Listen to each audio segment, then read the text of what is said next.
जोरदार तालियां नीतीश्वर कुमार जी के लिए। महिला बाल विकास मंत्रालय में अतिरिक्त सचिव और वित्तीय सलाहकार नीतीश्वर कुमार यूपी कैडर के 1996 बैच के आप आईएएस अधिकारी हैं। इसके पहले भी साहित्य के मंच पर आप अपना हुनर बिखेर चुके हैं और एक बार फिर से सर बहुत स्वागत। और अब मंच आपका।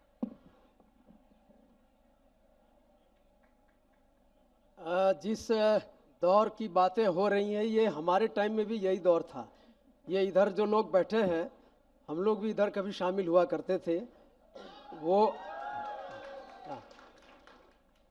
और वो सारे दर्द जो नीलोत्पल कह रहे थे वो दर्द हमारे दौर में भी थे और हम लोगों ने भी वो दौर देखे हैं। आपको एक दो वाकया सुनाता हूँ, फिर गीत सुनाऊंगा जो आपकी भावनाओं को व्यक्त करेगा। और यहाँ जनरल नॉलेज जनरल स्टडीज़ पढ़ने वाले कितने लोग हैं? वाह वाह, क्या बात है। थोड़ी इसकी आवाज़ बढ़ा दो, मेरी आवाज़ आज अच्छी नहीं है। हाँ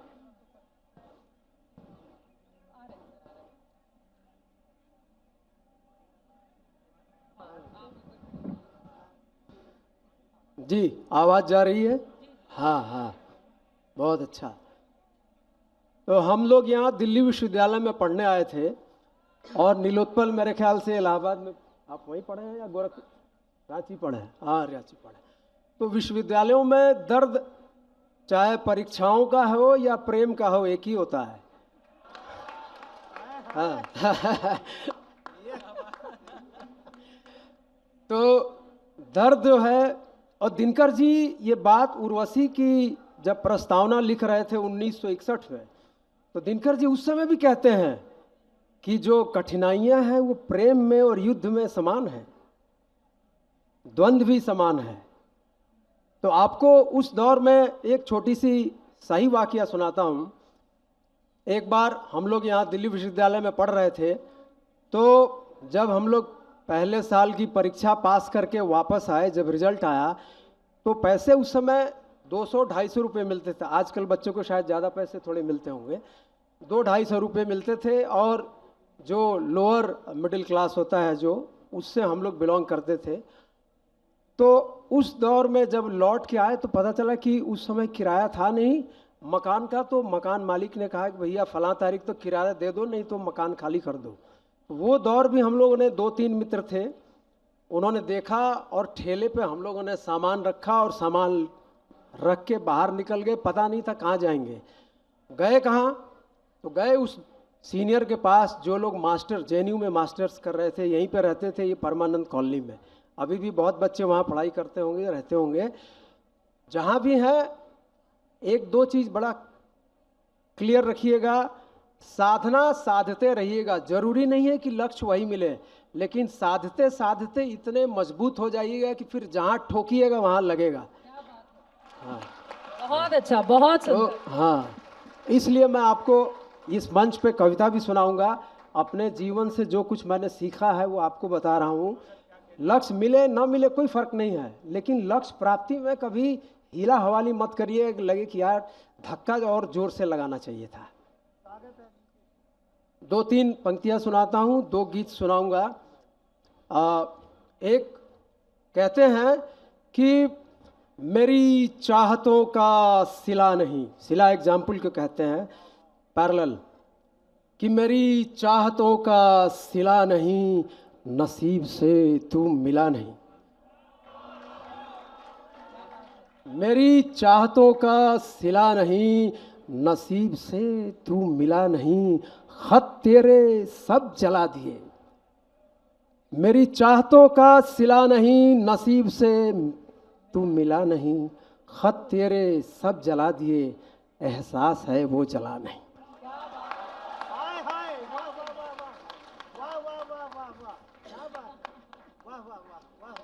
लगता है कि सर्वेश जी को सबसे ज़्यादा महसूस हुआ। आइए 2-3 और पंक्तियां सुनाता हूं कि घेर कर मुझको निगाहों में। घेरने की बात बहुत करते हो। हम लोग भी हॉस्टल में थे, हॉस्टल में रहते थे, तो रामजस कॉलेज में पढ़ते थे। तो वहाँ से जहाँ लड़ाई करने का मामला आता था वहाँ से हम ही लोग निकलते थे। बहरहाल वो पुरानी बातें हैं। तो कहते हैं कि घेर कर मुझको निगाहों में जाम भरते हो, वाह वाह कर रहे हो तो ताली बजाओ ना। हाँ वाह, आप जितना ताली बजाओगे, मेरी आवाज आज मुझे साथ नहीं दे रही है, तो ताली जितना बजाओगे मेरे अंदर उतनी गर्मी आएगी। हाँ, और फिर आपके दर्द को, जो हमारे दौर में भी था और आज भी है, वही सुनाऊंगा। दर्द महसूस करोगे, जनरल नॉलेज महसूस करोगे, जनरल स्टडीज महसूस करोगे। घेर कर मुझको निगाहों में जाम भरते हो, जितने काम मोहब्बत में है सब तमाम करते हो।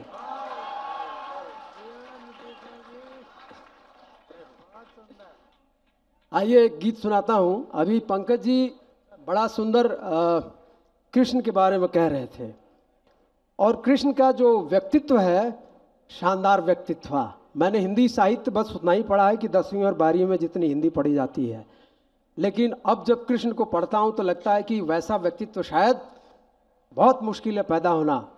आप उनको अवतार माने या न माने, आप उस पर डिबेट कर सकते हैं, लेकिन कृष्ण के व्यक्तित्व में जितने आयाम थे वो किसी भी सौंदर्य को आकर्षित करने के लिए पर्याप्त थे।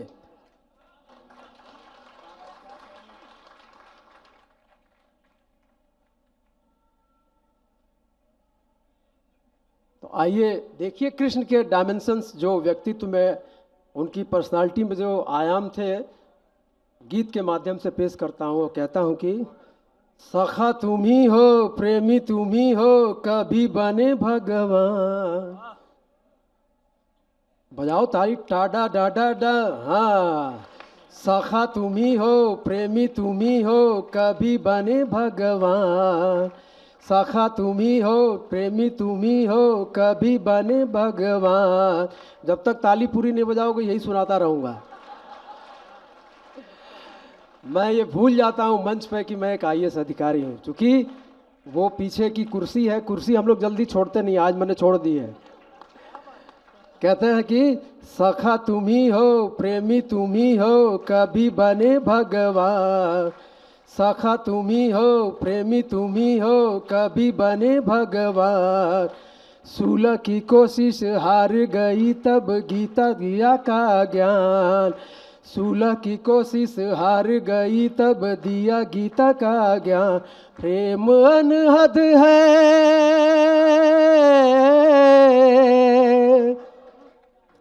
प्रेम अनहद तुम्ही से है कान्हा, तेरे रंग रंग जाऊंगी। प्रेम पोथी कठिन है वो कान्हा, तेरे संग पढ़े जाऊंगी। नीलोत्पल बहुत बढ़िया शब्दों का इस्तेमाल कर रहे थे। उसी मिट्टी से पोथी हमारे टाइम में एक होती थी, मनोहर पोथी। पता नहीं आजकल पोथी क्यों अंग्रेजी में आप लोग गाइड कहते हो। तो हाँ, तो कृष्ण के व्यक्तित्व को समझने के लिए राधा समझ नहीं पा रही हैं, तो कहती हैं कि हम कोई गाइड वाइड ही पढ़ के आपको समझ लेंगे। तो इसीलिए कहते हैं कि प्रेम पोथी कठिन है वो कान्हा, तेरे संग पढ़े जाऊंगी। प्रेम अनहद, प्रेम अनहद, प्रेम अनहद तुम्ही से है कान्हा, तेरे रंग रंग जाऊंगी। बहुत धन्यवाद, आगे बात चलती है। बहुत धन्यवाद।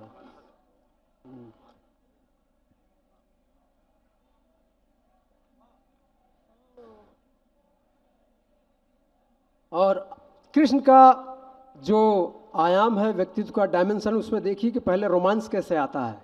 रोमांस आएगा, मित्रता आएगी, और फिर जिस वीर गाथा को नीलोत्पल पढ़ रहे थे, शौर्य, वो भी दिखाएंगे कृष्ण। तो राधा कैसे प्रभावित होती है कृष्ण के व्यक्तित्व से।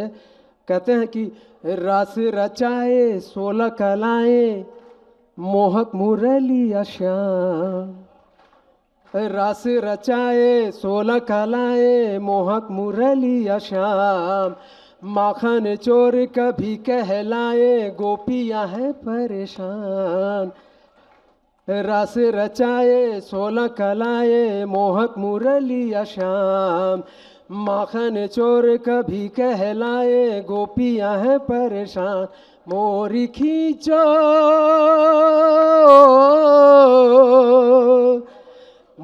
मोरी खींचो न चुनरी ओ काना, शर्म से मर जाऊंगी। प्रेम पोथी, प्रेम पोथी, प्रेम अनहद तुम्ही से है काना, तेरे रंग रंग जाऊंगी। बहुत धन्यवाद। चित्रा जी के लिए एक बार जोरदार तालियां बजाइए। चित्रा जी को आप लोग जितने आयाम में अलग अलग जगहों पे देखते हैं, कभी बुलेट पे होती है तो कभी भारतीय नारी के परिधान में होती है। वो रुको यार, मैं सौंदर्य की प्रशंसा कर रहा हूँ, आप हो कर रहे हो। तो चित्रा जी बहुत सुंदर संचालन कर रही हैं। आगे पढ़ते हैं, आइए। हाँ। अब देखिए कृष्ण के मित्रता के आयाम को देखिए कि कृष्ण मित्रों के लिए क्या करते हैं। कि द्रौपदी ने जब याद कुआ तुम्हें लइए लाज सम्मान, द्रौपदी ने जब याद किया तुम्हें दिए लाज सम्मान। मित्र सुदामा उद्धव हो या अर्जुन मनसुख नाम। मनसुख जानते हैं आप लोग कौन थे? मनसुख, हाँ सखा थे। लेकिन मनसुख का महत्व क्या है ये शायद मुझे भी बाद में पता चला। मनसुख वो व्यक्ति थे जो सबसे दुर्बल थे, और कृष्ण उनके लिए दूसरों के घर से माखन चुरा के लाते थे। क्या दोस्ती थी, क्या मित्रता थी। अभी अपना सामान लोग नहीं देते हैं, अपनी चीज़ें नहीं देते हैं, और कृष्ण उसके लिए माखन चोर कहलाए। माखन चोर की जो विशेषता कृष्ण को दी गई वो उन्हीं के कारण दी गई है। तो आगे कहते हैं कि द्रौपदी ने जब याद किया तुम्हें दिए लाज सम्मान। मित्र सुदामा उद्धव हो या अर्जुन मनसुख नाम। मित्र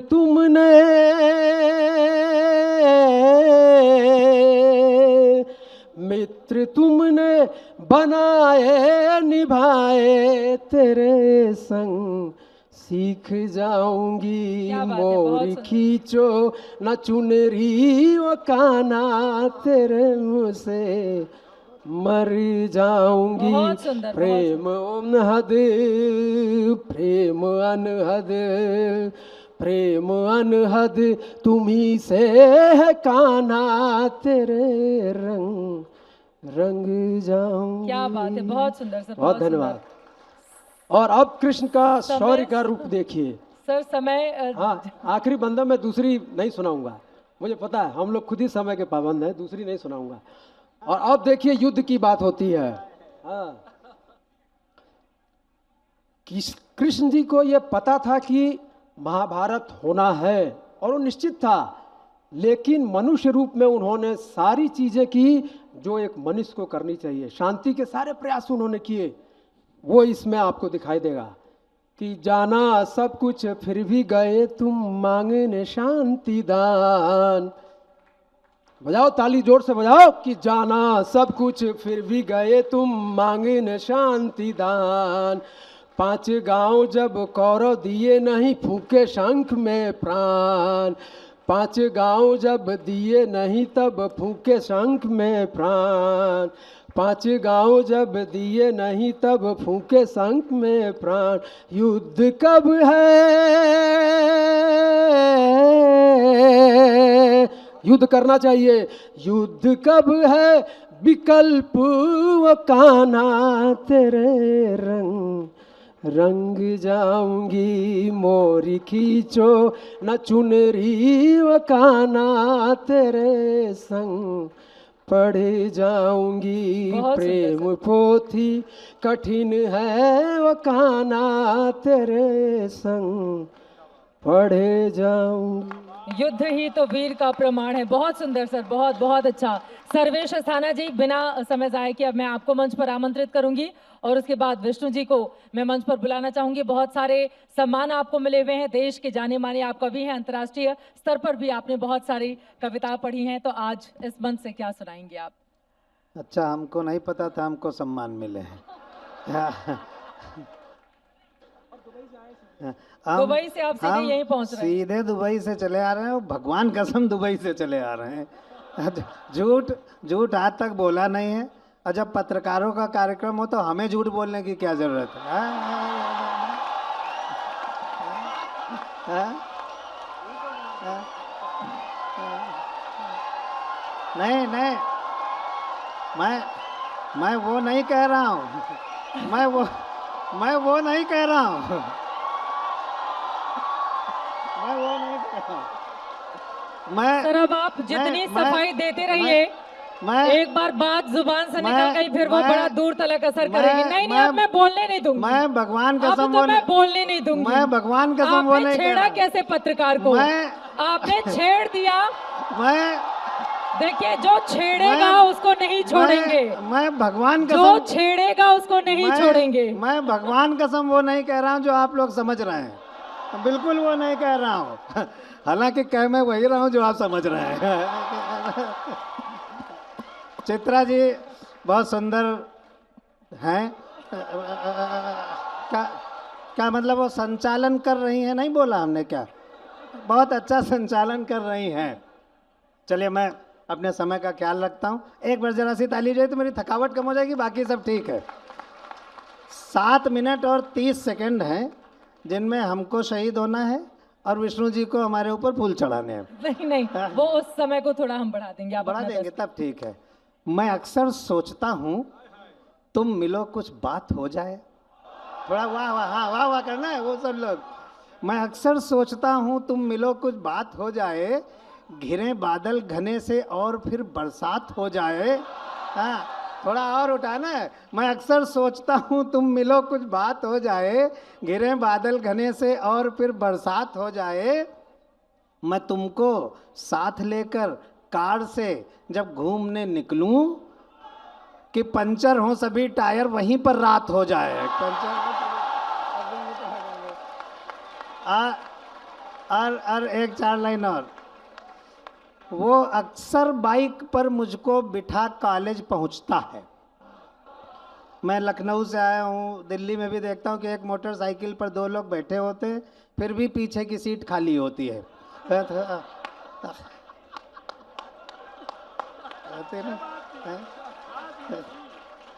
वो अक्सर बाइक पर मुझको बिठा कॉलेज पहुंचता है। मैं उसकी प्रेमिका हूं, वो यही शायद समझता है। वो अक्सर बाइक पर मुझको बिठा कॉलेज पहुंचता है, मैं उसकी प्रेमिका हूं, वो यही शायद समझता है। बड़ा बेवकूफ है, नादान है, बुद्धू है, पोंगा है। बड़ा बेवकूफ है, नादान। सारे लड़कों ध्यान से सुनो, बड़ा बेवकूफ है, नादान है, बुद्धू है, पोंगा है। मैं तो इसलिए जाती हूँ मेरा खर्च बचता है। तो आप लोग सोचिए, एक क्षणिका व्यंग्य की बात करता हूँ, ये तो मुस्कुराहट के लिए था। हम अपने मित्र भ्रष्ट नेताजी के घर गए। हम अपने मित्र भ्रष्ट नेताजी के घर गए, देखा नेताजी मर गए। हम अपने मित्र भ्रष्ट नेताजी के घर गए, देखा नेताजी मर गए। हमने उनकी पत्नी से पूछा, भाभी जी नेताजी कैसे मर गए? क्या रस्सी से लटक कर आत्महत्या कर गए, या फिर कोई जहर पिया था, अथवा कोई एसिड लिया था, या फिर कोई जहरीला पाउडर फांका था? कोई जहर पिया था, अथवा कोई एसिड लिया था, या फिर कोई जहरीला पाउडर फांका था। वो बोली, भाई साहब ना ही ये रस्सी से लटक कर मरे हैं, ना ही कोई जहर पिया था, ना ही कोई एसिड लिया था, ना ही कोई जहरीला पाउडर फांका था। लेकिन लाख मना करने के बावजूद कल शाम अपने गिरेबान में झांका था। लेकिन लाख और थैंक यू सो मच। और आखिरी क्षणिका विष्णु भैया इसकी अध्यक्षता करते हैं, बड़े कवि हैं। उन्होंने मुझसे कहा है कि एक क्षणिका जरूर सुनाना। सरकारी जांचें होती हैं, विभागीय जांचें। नीतीश्वर जी बैठे हुए, मैं भी आईएएस बनना चाहता था, नहीं, और मैंने प्रीलिम्स एग्जाम दिया, मार्कशीट आई लेकिन नंबर वहीं रह गए। पिताजी ने कहा घर से निकाल दो, आईएएस नहीं बना। हमने कहा भले आईएएस नहीं बन पाए, लेकिन आईएएसों को अपने जैसा बना के छोड़ूंगा। आज बैठे हैं हमारे साथ, बैठे हुए। तो विभागीय जांचें होती हैं, तो कोई परिणाम नहीं निकलता, विभागीय जांच जो होती है। ये क्षणिका मैंने तब लिखी जब कोलकाता के पास एक फ्लाईओवर गिरा और उसमें 34 मजदूर दबकर मर गए। जिस कंपनी ने बनाया था उससे जब बात की गई तो उसने कहा कि we are not responsible for this mishap, this is act of God. मुझे लगा नहीं, this is not act of God. अब आपकी तालियां चाहिए। हमने कहा नहीं, this is not act of God, this is act of fraud. तो तब ये क्षणिका का ये अंतिम विभाग ने, बहुत अच्छे से सुनना इस क्षणिका को, विभाग ने पुल पर ये इल्जाम लगाया, विभाग ने पुल पर ये इल्जाम लगाया कि सारा सीमेंट और लोहा इसी पुल ने खाया। ध्यान से सुनना, सब पढ़े लिखे लोग हो, ऐसा मेरा विश्वास है। विभाग ने पुल पर ये इल्जाम लगाया कि सारा सीमेंट और लोहा इसी पुल ने खाया। पुल बहुत घबराया, अपने आप को निर्दोष बताया कि हुजूर सारा सीमेंट और लोहा मैंने नहीं पाया, हुजूर सारा सीमेंट और लोहा मैंने नहीं पाया, मेरे हिस्से तो बहुत ज़रा सा आया। समझ रहे हैं? मेरे हिस्से तो बहुत ज़रा सा आया, लेकिन उसकी एक नहीं सुनी गई, उसकी हर दलील, हर याचना जांच कमीशन के सामने धुनी गई। आखिरकार फैसला पुल के विरोध में ही आया कि सारा सीमेंट और लोहा इसी पुल ने खाया। ये व्यंग्य नहीं है, ये प्रिएम्बल ऑफ द सैटायर है, व्यंग्य की भूमिका है कि सारा सीमेंट और लोहा इसी पुल ने खाया। पुल अपने ऊपर लगाए गए इस झूठे विभागीय इल्जाम को किसी तरह सहन कर गया।